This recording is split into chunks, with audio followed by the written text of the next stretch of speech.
Hi everyone and warm welcome to our channel. आपका next paper है paper number 2 corporate and other laws. उसके बारे में एक वीडियो ऑलरेडी अपलोड हो चुका है that deals with how to cover 100% of the syllabus in 1.5 days.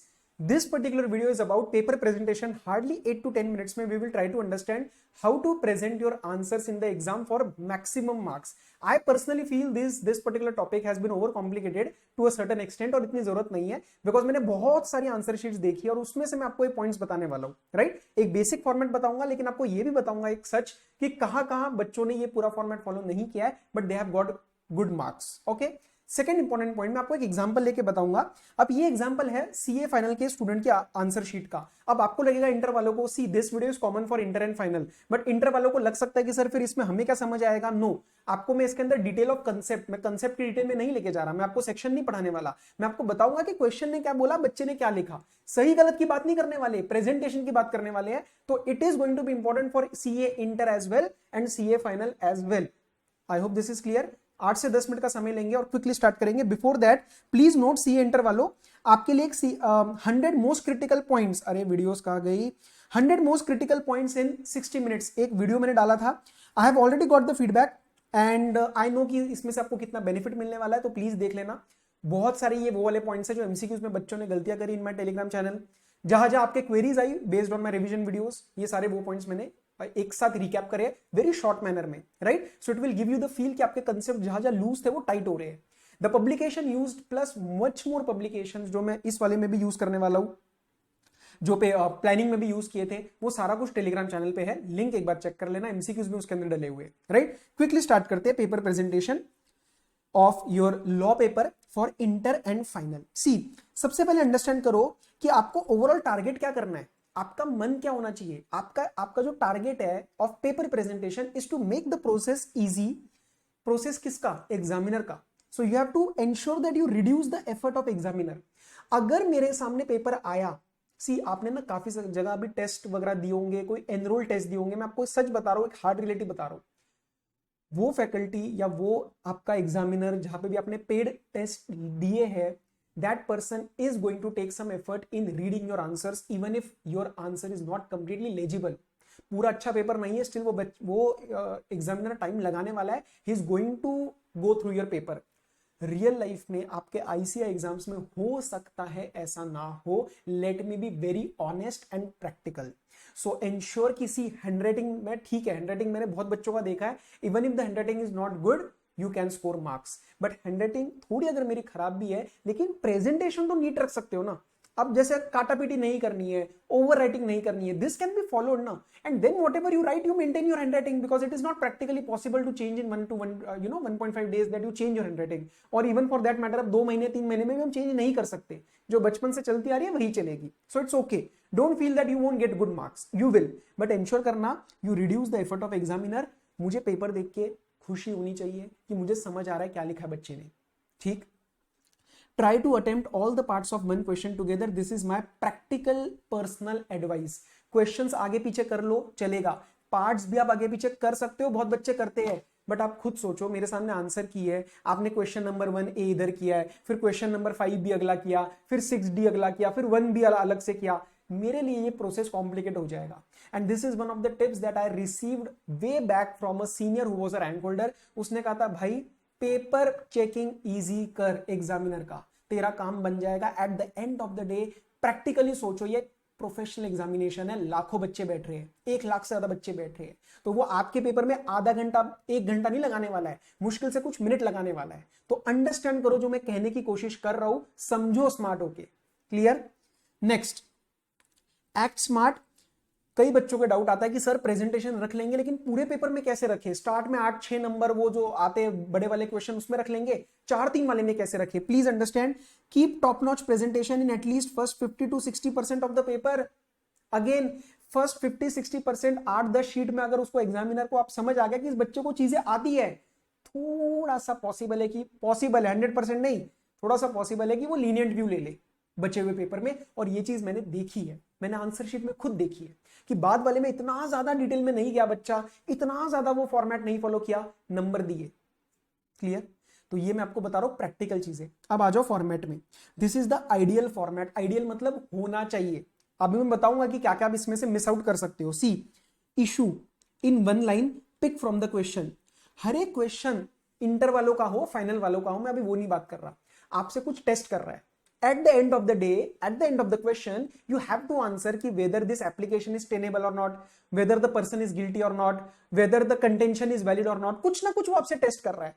whether this definition is correct or not, whether inter में ले लो कि ये इम्यूएबल प्रॉपर्टी है या नहीं, हम जनरल क्लॉजेस में पढ़ते हैं, अरे कुछ भी हो, वो चीज आपसे कुछ टेस्ट कर रहा है, उसको एक लाइन में बनानी है। एक लाइन में आपको वो बनानी है, whether under the given circumstances is the contention of Mister Ram valid. ये आपकी एक लाइन बनी। हो सके तो उधर चैप्टर का नाम भी डाल दो, वेदर अंडर दिस और you know under the relevant provisions of whatever it is, general clauses act, share capital and debenture, आप वो लाइन बनाओ। ठीक है, इससे मुझे समझ आता है कि आप आंसर क्या करने वाले हो। Clear. Next, applicable legal provisions. ये तो आपको 100% तरीके से सही लिखने ही पड़ेंगे और इसके ऊपर नजर एग्जामिनर की जाएगी। क्लियर। इसके बाद आपको लिखने हैं फैक्ट्स। कई बच्चों को डाउट आता है सर सारा क्वेश्चन टेपे क्या? पॉसिबल नहीं है, पॉसिबल नहीं है। Still try to briefly write the important facts of the question, और यहां पे अपना दिमाग नहीं लगाना है, ये कॉपी पेस्ट होएगा। जो भी आप रेलिवेंट यूज करने वाले हो आपके आंसर के लिए, बहुत सी इंफॉर्मेशन फालतू होती है, भूल जाओ उसको, लेकिन जो यूज करने वाले हो एटलीस्ट 4 लाइन मुझे इसके अंदर चाहिए आपकी, जो आप कॉपी पेस्ट करोगे, फटाफट हाथ चलना चाहिए फैक्ट्स वाले में। Next, analysis.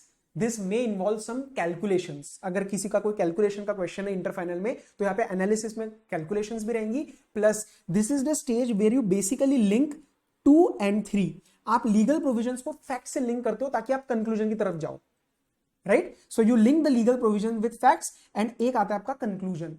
अब ये कंक्लूजन जो है ना भाई साहब, ये सबसे इंपॉर्टेंट है, ये सबसे इंपॉर्टेंट है, in which we are going to try to answer the issue that we have framed. और ये आपका शॉर्ट होना चाहिए। कई बच्चे बहुत बड़ा बड़ा कंक्लूजन लिखते हैं, नहीं, एक लाइन 2 लाइन में, in the given case, hence in the given case, या फिर thus in the given case the contention of Mr. Ram, Sham, whatever it is valid. Thus in the given case the application filed is tenable और application is valid, whatever it is। या final जो भी आपका एक conclusion आया, क्योंकि मैं आपको बताऊं एग्जामिनर का सबसे ज्यादा नजर लीगल प्रोविजंस के बाद कंक्लूजन पे ही जाने वाली है, right. So application is valid और invalid, contention is tenable not tenable, whatever it is. और जो भी आपका वैलिड इनवैलिड आएगा ना, या टेनेबल नॉट टेनेबल, उसको अंडरलाइन करना है पेपर में, प्लीज। आपको उसका काम आसान करना है। कई क्वेश्चंस में पॉसिबल है कि सर आपका एनालिसिस और कंक्लूजन कंबाइन हो जाए, अलग अलग ना हो तो चलेगा, लेकिन हाँ लीगल प्रोविजंस और फैक्ट्स भी आपको चाहिए। अपार्ट फ्रॉम दैट कई बच्चे इशू नहीं लिखते, बहुत से बच्चे इशू नहीं लिखते हैं। स्टिल मैं आपको एक आंसर शीट दिखाऊंगा, उस बच्चे को 4 में से 2.5 मिले हैं, बट अगर फॉर्मेट सही से फॉलो करोगे ना और काम आसान करोगे ना तो 3 मिल जाएंगे। सर 4 नहीं मिलेंगे क्या? लॉ में मुश्किल होता है पूरे के पूरे नंबर मिलना, बट 3 भी अगर मिल जाएंगे तो 60 क्रॉस कर सकते हो भाई। And 60 above is considered to be a very good score in law audit, in theory papers. 60-70 cross हो सकते हैं इस तरीके से लॉ ऑडिट में। I hope I am making myself clear. तो ये वाला कभी कभार बच्चे मिस करते हैं, इट्स ओके। ये नॉट निगोशिएबल है, ये नॉट निगोशिएबल है, और ये नॉट निगोशिएबल है। आपको एक थोड़ा सा आइडिया लग चुका है, थोड़ा सा आइडिया लगा, ज्यादा स्ट्रेस मत लेना, बस जितना बोल रहा हूं उतना आपको पेपर में फॉलो करना है। और लिखना ऊपर, मतलब डायरेक्ट कंक्लूजन नहीं, आप लिखो कंक्लूजन फैक्ट्स, ताकि उसको नजर जाए यार कि फैक्ट्स लिखे बच्चे ने, वो हो सकता है डिटेल में ना जाए फिर। क्लियर। अब मैं आपको एक एग्जांपल दिखा रहा हूं, प्लीज इंटर वालों, बेटा जी ऐसा मत सोचना कि मेरे को समझना है, मैं आपको कंसेप्ट नहीं समझा रहा, मैं आपको तरीका बता रहा हूं, बच्चे ने कैसे आंसर किया, उसको नंबर कैसे मिले, क्योंकि इसके अंदर इंटर फाइनल से कुछ फर्क नहीं पड़ता है, एक क्वेश्चन देखना है अपने को बस। मैं 2 क्वेश्चन 3 क्वेश्चन नहीं दिखा रहा क्योंकि अपने पास टाइम नहीं है। क्विकली आओ, क्वेश्चन नंबर 3 भी देखो। KRDA कंपनी है, was registered in India under the provisions of Companies Act. Its future project is to innovate business idea emerging from R&D new area. Due to recession, the company has no significant accounting transaction and business activities during the last 2 financial year. However, company has been regular in filing in financial statements and annual returns by making payment of applicable fees. Okay. Company decided to file application for obtaining the status of dormant company. ठीक है, main बात है कि dormant का status file होने वाला है। ठीक है, आगे बढ़ो। The company, instead of passing SR to this effect in general meeting, it issued a notice to the shareholders and obtained consent of 80%. Company ने SR की जगह कंसेंट ले लिया। इंटर में भी अब बहुत जगह ऐसा ही पढ़ते हैं कि आप या तो SR पास करा लो या तो कंसेंट ले लो, ये वही वाली बात है। Referring to the provisions of Companies Act and rules, पहला, whether the payment of filing fees to ROC could be considered as significant accounting transaction, and second, whether the application by the company is in order in the absence of passing SR. उन्होंने पूछा पहला कि payment of filing of fees क्या significant accounting transaction है, and second, SR पास करे बिना मैंने dormant company के लिए स्टेटस के लिए एप्लीकेशन फाइल कर दिया, क्या ये सही है? आगे बढ़ने से पहले आपका जो कंक्लूजन आने वाला है ना, वो मेरे दिमाग में सबसे पहले आ चुका है कि आपका कंक्लूजन ऐसे आना चाहिए, whether the payment of fees is considered as a significant accounting transaction or not, and whether application is valid or not. ये valid, invalid and considered or not के बेसिस पे आपको फाइनल नंबर मिलने वाले। अब आते हैं पेपर में बच्चे ने क्या किया। ये मेरा काउंसलिंग का बच्चा था जिसकी आंसर शीट मैंने रिव्यू करी थी। देखो अब before diving into the provisions, क्या मेरा आंसर देख के मूड खराब होगा? आप खुद सोचो। नहीं सर, पेपर लेजिबल है, बच्चे ने पेपर जो है वो लेजिबल लिखा है, सब कुछ समझ आ रहा है, पॉइंट वाइज भी लिखा है, कहीं पे भी अननेसेसरी काटापीटी नहीं है। ये काटापीटी मैंने करी है रेड वाली आपको कुछ बताने के लिए। तो आप देखो पेपर में कहीं पे भी काटापीटी नहीं, ओवरऑल भी इस बच्चे ने अच्छा पेपर लिखा था, लेकिन गलतियां थी, कंसेप्ट्स में गलतियां थी। ठीक है, चलो क्वेश्चन देखो। Section 455 of companies act deals with the provisions of dormant company. ये देखते ही मुझे समझ आ गया कि इस बच्चे को ये सेक्शन पता है, बच्चे को ये पता है कि ये क्वेश्चन किस तरफ हिंट कर रहा है। हालांकि बच्चे ने यहाँ पे इशू नहीं लिखा, इशू भी लिख सकता था, कोई बात नहीं, सीधा उसने काइंड ऑफ इशू ही बना दिया कि 455 डील्स विद एप्लीकेबल प्रोविजंस। तो मुझे ये पता चल गया इसको लीगल प्रोविजंस पता है। अब बच्चे ने लिखे लीगल प्रोविजंस, मैं लीगल प्रोविजंस में नहीं जा रहा because that is not my focus. For the purpose of this section उसने जो जो आंसर लिखे, फाइनल वालों, सीए फाइनल वालों, आप यहाँ पे जस्ट देख सकते हो टेक्निकली कुछ गलतियां थी, वो मैंने यहाँ पे मार्क करी है, तो आप पॉज करके देख सकते हो और ना आगे बढ़ो, मेरा वो फोकस नहीं है अभी। आगे आ जाओ। अब देखो ये क्या लिखा बच्चे ने, फर्स्ट अकॉर्डिंगली पेमेंट ऑफ, मैं इसको हाईलाइट करूंगा जरा, payment of filing fees to ROC could not be considered as significant accounting transaction, and this is absolutely correct. मैं बता रहा हूं आपको ये करेक्ट है। तो ये पढ़ते ही मुझे ये समझ आ गया कि बच्चे ने कंक्लूड सही से किया है, ऊपर लीगल प्रोविजंस लिखे और बता दिया नीचे कि no it is not an significant accounting transaction. इससे मुझे समझ आता है कि इस बच्चे ने कंक्लूजन एकदम सही तरीके से जो है वो आंसर किया है। हालांकि बच्चा क्या लिख सकता था, कंक्लूजंस लिख सकता था एक साथ 1 और 2 की, और ये लीगल प्रोविजन सारे के सारे वो एक साथ ऊपर कवर कर सकता था, लेकिन कोई बात नहीं। पर यहां पे कंक्लूजन लिखना जरूरी था ताकि मुझे समझ आए कि ये कंक्लूजन है। ओके, अब ये पॉइंट नंबर 2 जो है, इसने लिखा कंसेंट और एसआर वाली बात। अब वो कंसेंट और एसआर वाली बात यहां पे मेरे हिसाब से पॉइंट वाइज में देनी चाहिए थी कि either the company can go for a special resolution or it needs a consent of 75%। Concept एकदम ठीक है, पॉइंट वाइज लिखता तो मेरे को फटाफट से क्या दिखता कि हाँ दोनों में से एक चाहिए इसको, और लिखता बीच में, इसको हाईलाइट करता, ताकि एग्जामिनर को समझ आ रहा है कि आप पॉइंट पकड़ रहे हो सर, या तो एसआर चाहिए या तो कंसेंट चाहिए। इन द गिवन केस बच्चे ने लिखे फैक्ट्स और नीचे किया analysis and conclusion. So overall format is followed. हालांकि बच्चे ने ये लिखा नहीं है एनालिसिस और कंक्लूजन, जो I will encourage you to write it down, facts, analysis. मैंने इंटर में ये सारी चीजें फॉलो करी थी, I had a score of 70+, so I can tell you वो फायदा देता है। क्लियर? अब यहां पे देखो एब्सोल्युटली करेक्ट है कंक्लूजन, एब्सोल्युटली करेक्ट है, फैक्ट्स भी ठीक है, कंक्लूजन और वो जो है वो पॉइंट्स वो थोड़ा सा बेटर तरीके से लिख सकता था क्योंकि इसने सेकंड यहां पे स्टार्ट किया और कंक्लूड एंड में किया है। अब देखो बच्चे को मिले 2.5, जो मैंने आपको ऊपर थोड़ी बहुत चीजें बोली, थोड़ा बहुत यहाँ पे टेक्निकलिटीज का जो फर्क था वो सीए फाइनल वालों को समझ आएगा। उसके हिसाब से एक बात बताऊं, इसको मिले 2.5 आउट ऑफ 4, इसको लेकिन 3 मिल सकते थे, थोड़ा सा ऊपर नीचे ये करता, थोड़ा सा फॉर्मेट और ठीक करता, तो that is my point of view. Again the checking is subjective, 2.5 is also good score. अब इतना ही था, मैं आपको एक लास्ट बात बता रहा हूं, थोड़ा टाइम ज्यादा ले लिया मैंने, 14 मिनट आपसे ले लिए, 1 मिनट बस मेरी बात सुन लो। मैंने एक आंसर शीट का वीडियो डाला था 2 या 3 साल पहले फाइनल का, उसका एक पॉइंट बता रहा हूं, इंटर वालों को भी उतना ही लागू रहेगा, फाइनल वालों के लिए भी। A lot of times it में हैपन, लास्ट में टाइम नहीं है, आप प्रॉपर फॉर्मेट नहीं फॉलो कर रहे हो, आप सीधा लीगल प्रोविजन लिख रहे हो, एनालिसिस एंड कंक्लूड करके छोड़ रहे हो। अगर आपने उसके अंदर भी critical points of that question and that concept, if you are able to write it down and if you are able to underline, and आपका कंक्लूजन सही है, यस नो, यहां पे जैसे यस नो था, valid invalid, tenable not tenable, I can guarantee you 4 में से 2 या 3 आपको मिलेगा, मैं आपको गारंटी दे रहा हूं।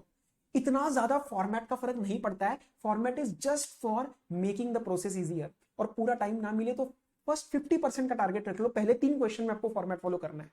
इतनी, इससे ज्यादा आपको प्रैक्टिकली कोई पॉइंट्स नहीं बताएगा, क्योंकि our focus is more towards completing 100% of the syllabus, rather syllabus कह रहा हूं paper present, paper completion, rather than giving 60% and giving your best format. No, मैं चाहता हूं 40% भी अटेम्प्ट करो, उसके अंदर फॉर्मेट थोड़ा बिगाड़ दो, क्लियर। बट फॉर्मेट बिगाड़ना मतलब दो चीजें नहीं छोड़नी, प्रोविजंस एंड एनालिसिस, एंड में conclusion, facts and analysis and and में कंक्लूजन, जो फाइनल आपका आंसर आएगा येस नो वाला, उसको अंडरलाइन करना है। ये था मेरा आपसे discussion with respect to paper presentation. I don't know कि इंटर वालों को कितना समझ आया, क्योंकि ये फाइनल का क्वेश्चन था, बट अगेन मैं डिटेल में नहीं गया कंसेप्ट के, बस आपको बताया कि आपको क्या चीजें फॉलो करनी है। आप ये चीज फॉलो करो, मेरी गारंटी है कंसेप्ट ठीक है और आंसर जो अंदर से होता है ना, फाइनल आंसर वो ठीक है, नंबर मिलेंगे, फेल नहीं होने दूंगा आपको, फेल नहीं हो गया, क्लियर। प्लीज ये वाली वीडियो जरूर देख लेना, क्योंकि ये बहुत मेहनत से बनाई गई वीडियो है। ये लगेगा आपको कि सर 60 मिनट ही तो लगे शूट करने में, ऐसा नहीं होता है। जब रिकैप करना होता है ना सारे पॉइंट्स का, उसमें मेरा रिसर्च बहुत ज्यादा होता है, क्लियर। तो प्लीज देख लेना, it will be very useful, ठीक। So this was all from my side, and बाकी हम मिलते रहेंगे कुछ ना कुछ कम्युनिटी पोस्ट ये वो टेलीग्राम चैनल पे, टेलीग्राम चैनल जरूर ज्वाइन कर लेना, and it will help you. उसके अंदर अभी पॉइंट्स वगैरह भी मैंने काफी सारे डाले थे, समरीज भी मैंने काफी सारी शेयर करी थी, डिपॉजिट्स की, उसके बाद डिबेंचर्स के कुछ समरीज, टेबल्स, तो that will help you, right. So till we meet in our next video, all the very best, study well, take care, be safe, bye bye.